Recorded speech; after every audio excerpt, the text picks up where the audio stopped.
Tensionet gjeopolitike që lidhen me Iranin kanë sjellë ndikime në udhëtimet në Evropë, duke shkaktuar vonesa dhe anulime fluturimish, si edhe shqetësime për furnizime karburant të avionëve.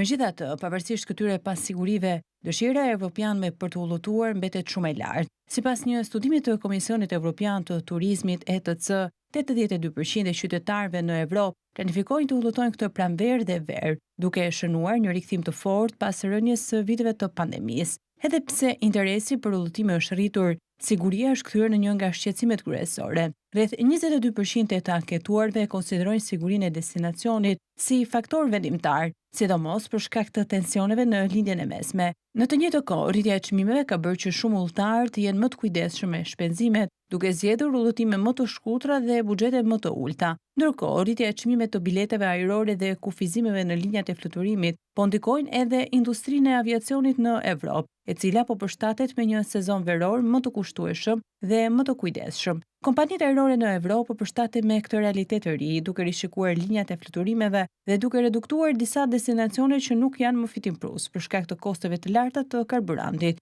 Kjo ka sjellë një sezon veror më të kujdesshëm, por jo më pak aktiv.